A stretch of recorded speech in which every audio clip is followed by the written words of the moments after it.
मानव तू सबसे महान। यह प्रकृति मंडल में मनुष्य ही महान है। मनुष्य ही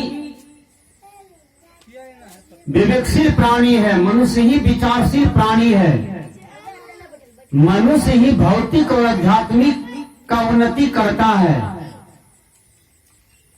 मनुष्य के अलावे अनेकों जीव जंतु है, क्या उसमें विकास है?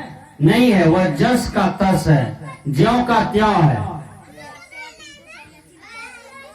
गाय समाज का विकास हुआ है? बोली, नहीं हुआ है, वह ज्यों का त्यों है। बैल समाज का विकास हुआ है? वह ज्यों का त्यों है। पक्षी समाज का विकास हुआ है? नहीं, वह ज्यों का त्यों है।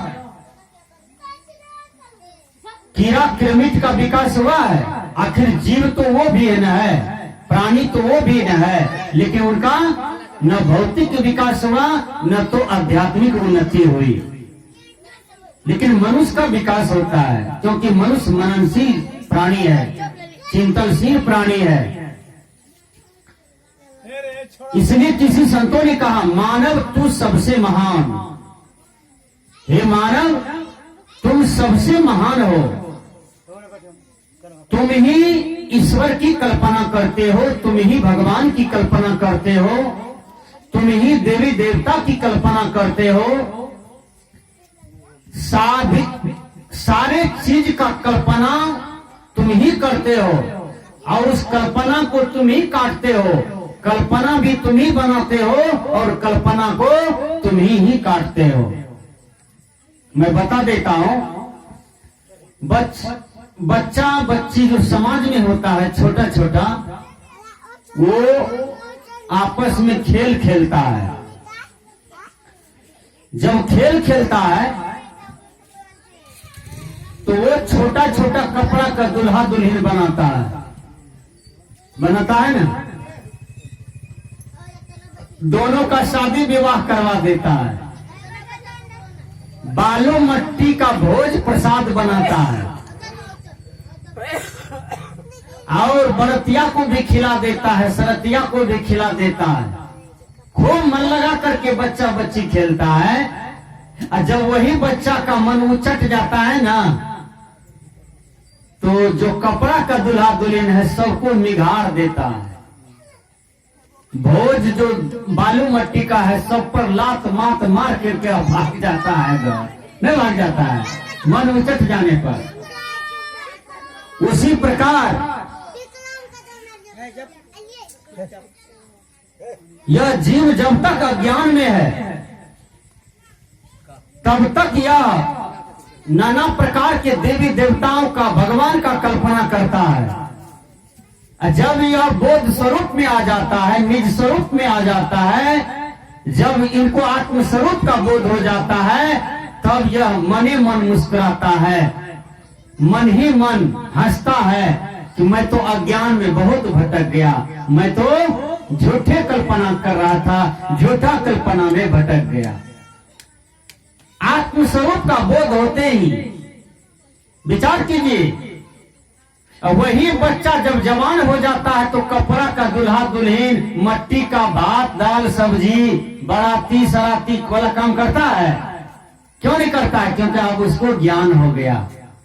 उसी प्रकार ये मानव है, जब इनको ज्ञान हो जाता है ना, तो फिर नाना प्रकार की देवी देवता की कल्पना जाल में नहीं पड़ता है, या आत्म स्वरूप में रमण करता है और आत्मा की सुगंधी में चला आता है। गुरुवर कबीर कहते हैं, घूंघट का पट खोल रे तो को पीर मिलेंगे, तुमको पीर मिलेंगे, लेकिन घूंघट का पट खोलो। ये मनुष्य के अंदर में अनेक प्रकार की कपट जाल है। कपट है तभी तो मित्र मित्र को धोखा देता है। मनुष्य में कपटता है तभी तो भाई भाई को धोखा देता है। मनुष्य में कपटता है तभी तो बाप बेटा के बीच व्यवहार बढ़िया नहीं है, वहां कपट है।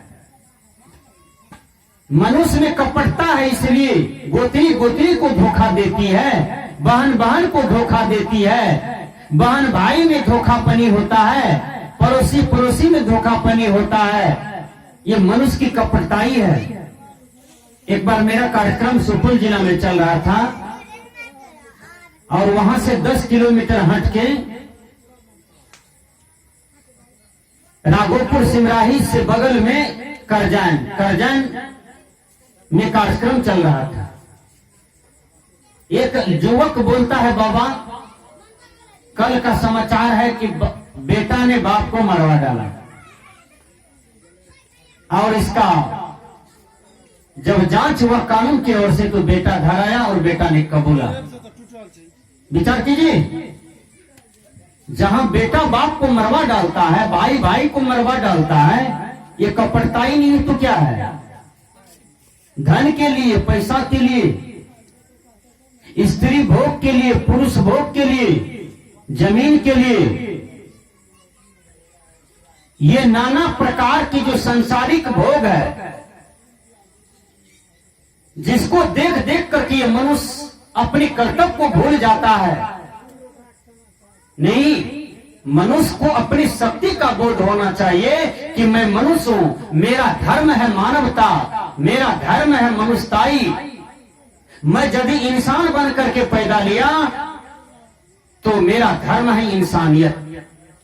इंसानियत क्या है?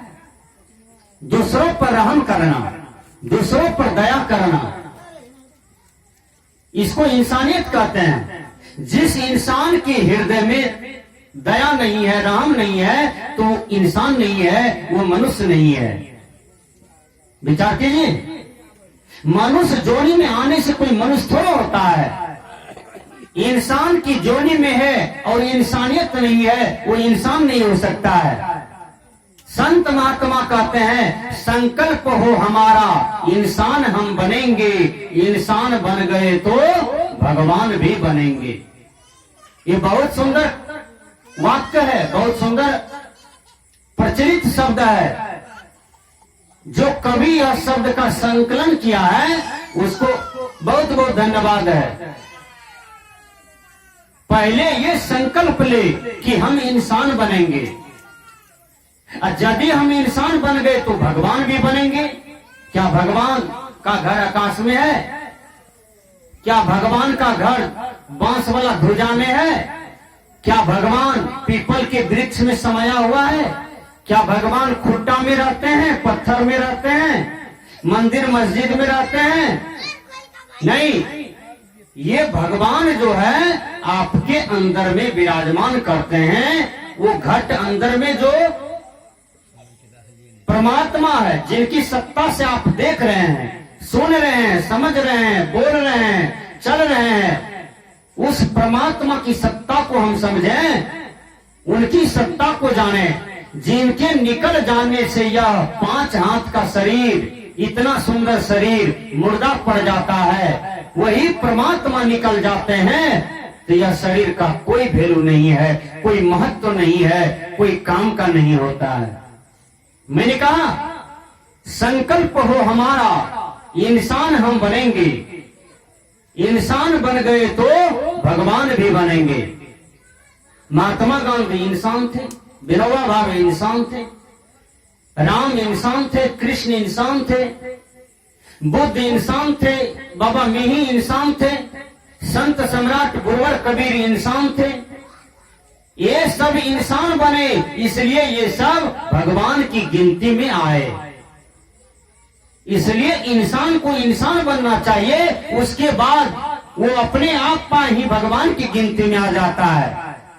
भगवान का जन्म आकाश से थोड़ा होता है, भगवान का भी जन्म इसी मां से होता है। उसका भी पालन करता पिता होते हैं, उनको भी शिक्षा दीक्षा देने वाला इसी धरती का मनुष्य है। और एक दिन अच्छा कर्म करते करते सुसंगठित हो जाता है, उसका कर्म सुंदर कर्म जो है वह सुसज्जित हो जाता है, सुंदर कर्म का अपार भंडार लग जाता है, वह भगवान की गिनती में आ जाता है। आज भगत सिंह को याद किया जाता है, सुभाष चंद्र बोस को याद किया जाता है, महाराणा प्रताप को याद किया जाता है, छत्रपति शिवाजी को याद किया जाता है, वीर कुंवर सिंह को याद किया जाता है, डॉक्टर मनोहर लोहिया को याद किया जाता है। क्यों? ये सब भी देश के लिए मरे मिटे, देश के लिए कुर्बान दिया, देश का सेवा किया, इसलिए ये लोग भी गॉड की गिनती में आता है, भगवान की गिनती में आता है और देश सेवक की गिनती में आता है। इसलिए देश इसको आज नमन करते हैं, देश इनको आज पूजा करते हैं। हमने कहा कि संकल्प हो हमारा, इंसान हम बनेंगे। यह बहुत सुंदर प्रार्थना है, विद्यार्थियों को भी पढ़ाया जाना चाहिए, तब उसके अंदर भी इंसानियत का बोध होगा, मानवता का बोध होगा। विचार कीजिए, इंसान बन गए तो भगवान भी बनेंगे। लेकिन आज हमारे समाज में छोटे छोटे बच्चे हैं, वो बच्चे के अंदर में कहां मैं संस्कार देखता हूं। एक छोटा सा बच्चा है वो बीड़ी पीता है, छोटा सा बच्चा है सिगरेट पीता है, छोटा सा बच्चा है दारू पीना जानता है, शराब पीना जानता है, गाली देना जानता है, अपने पिता को गाली देते हैं, चाचा को गाली बकते हैं, समाज में बड़े बुजुर्ग का कदर करना नहीं जानते हैं। ये कैसा शिष्टाचार है, कैसा संस्कार है? केवल हम बच्चा को पैदा करते जा रहे हैं मुर्गा मुर्गी की तरह, अटेर बटेर की तरह, पशुओं की तरह। यहाँ विद्वान लोगों का कहना है, विद्वान पुरुषों का कहना है कि बाल बच्चा पैदा करने से नहीं होगा। यदि बच्चे को पैदा करते हैं तो उसके जीवन में शिक्षा दीजिए, दीक्षा दीजिए, अच्छा संस्कार दीजिए, कल वह बच्चा समाज के काम में आएगा, राष्ट्र के काम में आएगा और माता पिता को भी काम में आएगा। आज अपना ही बच्चा अपना माता पिता को काम में नहीं आता है।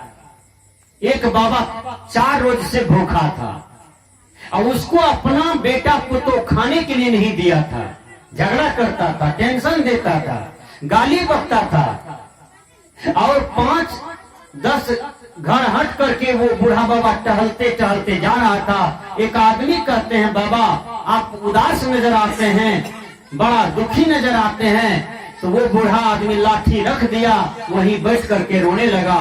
बेटा हम 4 रोज से नहीं खाए हैं, न तो हमको बेटा खाने दिया, न तो बहुरानी खाने के लिए दिया, परिवार में कोई खाने पीने के लिए नहीं पूछा है, हम 4 रोज से भूखे हैं। तो पड़ोसिया ने उसको खाना खिलाया, पड़ोसिया ने भोजन कराया। इसलिए संस्कृत के विद्वान ने कहा कि सबसे बड़ा दुश्मन मनुष्य का कौन होता है? जिसको मनुष्य अपना समझता है, प्राण से ज्यादा प्रिय जिस वस्तु को समझता है, जिस रिश्ता को समझता है, जिस नाता कर कुटुंब को समझता है, वही सबसे प्यारा दुश्मन भी होता है और वही जीवन लीला भी लेता है। विचार कीजिए।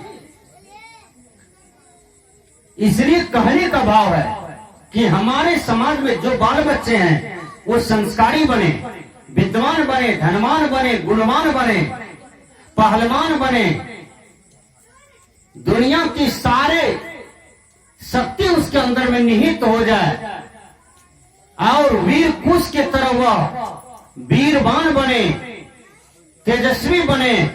लेकिन हमारा बच्चा 5 वर्ष का है, 6 वर्ष का है, वो तंबाकू लेटाता है और दादा को भी खिलाता है, अपने भी खाता है, अपने पिताजी को भी खिलाते हैं और अपने भी खाते हैं। बोलिए, दादाजी प्रार्थना करे कि संकल्प हो हमारा, इंसान हम बनेंगे। हमारे माता पिता के अंदर में यह संकल्प हो कि संकल्प हो हमारा, इंसान हम बनेंगे। हर बड़े लोगों के अंदर से यह बात निकले, संकल्प हो हमारा, इंसान हम बनेंगे। तो जो हमारे बीच में छोटे छोटे बच्चा हैं, वो बच्चा भी रटेंगे यह बात को कि संकल्प हो हमारा, इंसान हम बनेंगे।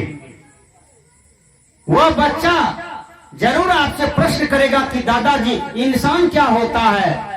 यदि दादाजी के अंदर में ज्ञान है, दादाजी के अंदर में थोड़ा भी बोध है, तो वो कहेगा बेटा इंसान का देह पाने से कोई इंसान नहीं होता है, मानव का देह पाने से कोई मानव नहीं होता है। बेटा इसी देह में इंसानियत को धारण करना पड़ता है, तब वह इंसान हो जाता है। बच्चा समझ जाता है कि इंसानियत का मतलब होता है रहम करना, दया करना, सेवा करना, मानवीय क्रम में लीन होना, इसी को इंसानियत कहा जाता है। अपने नियत में रहना, अपने नियत को कभी नहीं बेचना। एक मनुष्य को विपत्ति आई, उसने अपनी जमीन को भरना लगा दिया 50,000 में, और जिस आदमी को भरना लगाया वो आदमी ले लिया, और जिसने भरना लगाया वो 2 साल के बाद पैसा भी नहीं लौटाया, जमीन पर कब्जा भी कर लिया और कहा तुम्हारा पैसा अदा हो गया, तुमको रुपया नहीं मिलेगा, जमीन खाली करो। उसकी लाठी मजबूत था, उसका डंडा मजबूत था, और वो गरीब आदमी बार बार पंचायत बैठाया, लेकिन गरीब का फैसला करने वाला कौन है? कोई डर से नहीं कुछ बोले और कहा तुम संतोष बांध लो, और 50,000 रुपया बेईमानी कर लिया। बोलिए इंसान क्या इंसानियत में है? कहने का भाव है कि इंसान को अपना नियत कभी नहीं बेचना चाहिए, अपना ईमान कभी नहीं बेचना चाहिए। जो अपने ईमान को जोक करके रखता है उसी को सच्चा मुसलमान भी कहा जाता है, उसी को सच्चा हिंदू भी कहा जाता है, उसी को सिख यहूदी भी कहा जाता है। जो अपने ईमान की रक्षा करता है, अपनी इज्जत की रक्षा करता है, अपने सम्मान की रक्षा करता है। हम कुकर्मी हैं और कुकर्मी होकर के दुनिया के मान सम्मान पाना चाहते हैं, अपने गला में फूल पाना चाहते हैं, अपने गला में फूल का माला देखना चाहते हैं, और हम बलात्कारी हैं, बेविचारी हैं। बोलिए वह फूल का माला कितना घड़ी तक काम देगा? इसलिए गुरुवर कबीर कहते हैं कि आदत बुरी सुधार लो, बस हो गया भजन। अरे मानव, तुम्हारे अंदर में जो दुर्गुण है, अवगुण है, तुम उनका त्याग कर लो, तुम्हारा भजन सफल हो जाएगा। इसलिए हम लोग हर आदमी के मुख से ये बात निकले कि संकल्प हो हमारा, इंसान हम बनेंगे। इंसान बन गए तो भगवान भी बनेंगे। आने वाले जितने भी प्रवृत्ति पीढ़ी के बच्चे हैं, उस बच्चा के अंदर में यह बोध होगा कि हमको भगवान बनना है। भगवान का मतलब राम भगवान जिस गुण को धारण करके भगवान बने, दया, क्षमा, सत्य, शील, विचार, विवेक, वैराग्य। सदगुरु कबीर जिस सदगुरु को धारण करके भगवान बन गए, भगवान बुद्ध भगवान बन गए, वो गुण क्या है? दया, क्षमा, सत्य, शील, विचार, विवेक, वैराग्य। ये अष्ट सदगुण को धारण करके इन्होंने भगवान बन गया। उसको धारण करके हम लोग भी भगवान बन सकते हैं, और भगवान का जीवन जो होता है उच्च स्तरीय का जीवन होता है। विचार कीजिए, एक बार मैं रास्ते से जा रहा था,